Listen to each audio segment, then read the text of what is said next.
This is C.L. Barber looking at Henry VIII. Today we're going to answer the question, why did Henry want an annulment from Catherine of Aragon?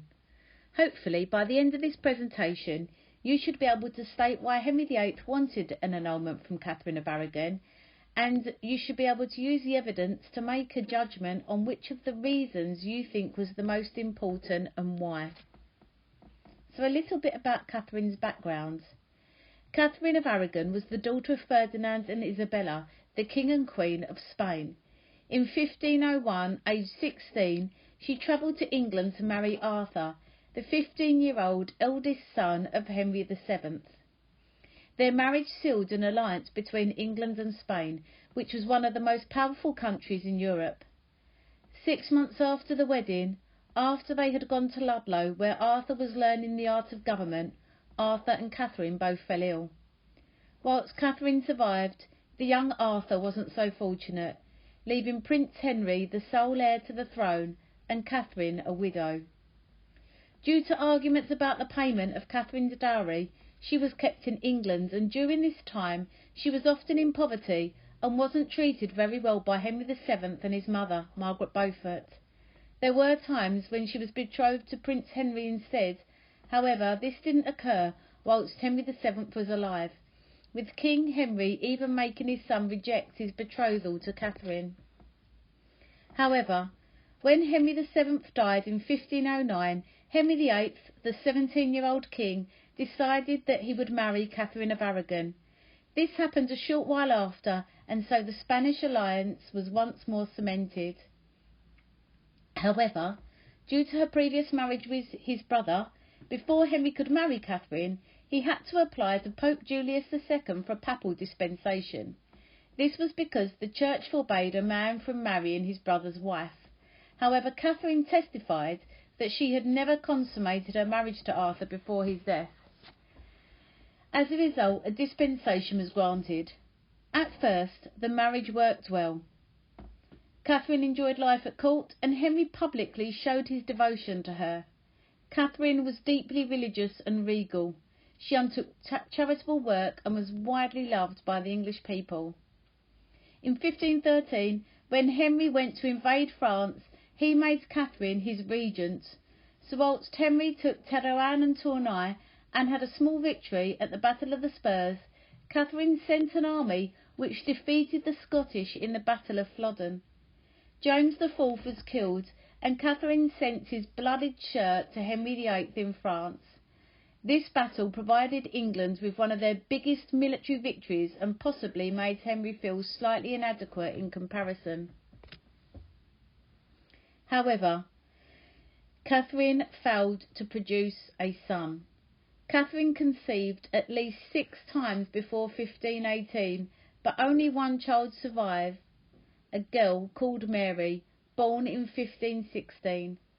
There had been other sons who had been born alive, but they had only survived a few weeks. This devastated both Henry and Catherine, and this clearly left Henry without a male heir. The failure of the marriage to produce a son was perhaps unfairly interpreted as Catherine's fault, as this was considered part of her queenly duties. Her minimum of 6 pregnancies placed an emotional and physical toll on the Queen, and it must have been unbearable for her. By 1524, Henry had stopped sleeping with Catherine, who was now 39. Her chances of becoming pregnant at this age were very low. Unfortunately for Catherine, she had failed to provide Henry with the one thing he needed, a son. This led from Henry having affairs to Henry considering replacing Catherine with another wife. In his search for male heir, Henry started to take steps to ensure his illegitimate son, Henry Fitzroy, would succeed him. Henry was the son of Henry VIII and his mistress Bessie Blount. In 1525, Fitzroy was made the Duke of Richmond. This was effectively putting Henry Fitzroy above his legitimate daughter Mary, so this would have annoyed Catherine of Aragon as well as her daughter. The fact that Henry had managed to have a healthy son with his mistress made him even more convinced that Catherine's failure to produce a son was due to God's displeasure. The king reasoned that there could be no physical reason for a lack of healthy child, as he was a strong and healthy person, so it must be that God disapproved of the marriage. As a direct result of the failure to produce a legitimate male heir, Henry VIII became convinced that the marriage was against the Christian law and that the Pope should never have granted the dispensation. Although they'd had 2 baby boys, both had died soon after childbirth, which meant that Henry considered this God's way of punishing him for marrying his brother's wife. He was also influenced by a passage in the Bible which says, "And if a man take his brother's wife, it is an unclean thing. He hath uncovered his brother's nakedness, and they shall be childless." In addition, a new translation of this Bible emphasised that such a couple would be denied sons. This confirmed Henry's fear that he was being punished for his marriage to Catherine. If God approved of the marriage, then surely they would have had healthy boys. Henry believed that there was only one way to cleanse his soul and put things right, and this was to end his marriage to Catherine. Also, by 1527, Henry had fallen out of love with Catherine. She was in her 40s and had lost her looks. As early as 1519, Francis I had commented on Henry's old, deformed wife. "Many pregnancies have not been kind on her."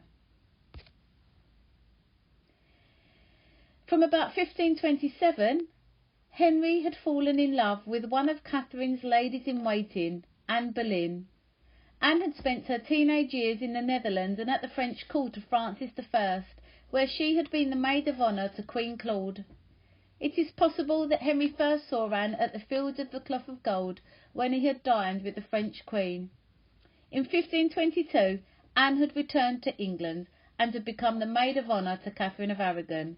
She attracted much attention at Henry's court because she had returned from France confident, stylish, intelligent and playful. By 1523 she was secretly engaged to be married to Henry Percy, the son of the Earl of Northumberland. However, by 1526 she had caught the eye of Henry VIII himself, who ordered Wolsey to prevent her marriage to Percy. She never forgave Wolsey for this. Henry had had a number of mistresses while he had been married to Catherine of Aragon, and one of these had been Mary Boleyn, the sister of Anne. However, once Henry had fallen for Anne, his interest in her sister Mary ended. Despite not being a person who wrote a lot, Henry wrote a number of passionate love letters to Anne, claiming that he had been shot by the dart of love. Unlike her sister, however, Anne Boleyn refused Henry's initial advances, saying she would only sleep with him when they were married. Even when Henry pleaded with her in his letters from 1527, Anne remained adamant that she wanted marriage first.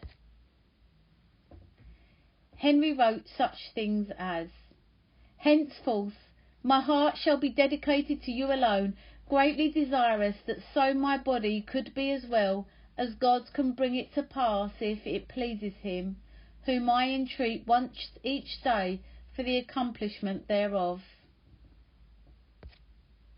Anne still refused Henry. So with Catherine having failed to produce a son, Anne used this to her advantage. She knew that being much younger than Catherine, she could use Henry's desire for an heir to encourage Henry to make her his wife and not his mistress. Henry also knew Anne's family. She was the daughter of Sir Thomas Boleyn, a courtier and minister. She was also the niece of the Duke of Norfolk, who was becoming a key adviser to the king, and who was working on persuading Henry that his niece would make a good queen. With Henry persuaded that Anne should be his queen, all that was needed was for Wolsey to make sure that the Pope annulled Henry's marriage to Catherine. Both Henry and Wolsey must have had great confidence that this would happen, as popes usually agreed to such requests from kings. Henry's quest to have his marriage annulled is sometimes referred to as the King's Great Matter, because it dominated Henry's actions and thoughts for several years, and it was crucial to him. It was important that the Pope annulled his marriage so he could marry again and have a son. This would stop his fears of rebellion over who would be the next king. Another reason that having children was important was because they could marry foreign princes and princesses to build alliances with other countries. However, no foreign monarchs would forge an alliance with England if there were any doubts over the legitimacy of Henry's marriage to Anne Boleyn, and therefore their children. So therefore, for revision, you need to remember that the most important reason that Henry wanted an annulment was because he wanted a male heir. He thought that because Catherine had been married to his brother, their marriage was unlawful, and this is why they were childless, and this is why he needed an annulment. This was supported by Leviticus, who stated that anyone who married their brother's wife would remain childless. So Henry thought he had annoyed God, and so he wanted his marriage annulled. Lastly, he had fallen in love with Anne Boleyn, who was younger, prettier, and said she would give him an heir. Make sure that when you revise, you can see how these factors link together. A question that you could be asked is something like, Henry falling for Anne Boleyn was the most important reason for him wanting an annulment with Catherine of Aragon. How far do you agree? You may use the following in your answer: Anne Boleyn and the legitimacy of the marriage. Include an introduction stating that Anne Boleyn was important, but there were also other factors which were involved. Your first paragraph would then be on Anne Boleyn because that's the one that's mentioned in the question. So make sure that you start off with a key sentence with a theme and a judgment. You need to provide supporting evidence and then explain how that supports the answer. Make sure that you link back to the question. The second and third paragraphs are also on reasons why he wanted an annulment, following Peel: point, evidence, explain and link.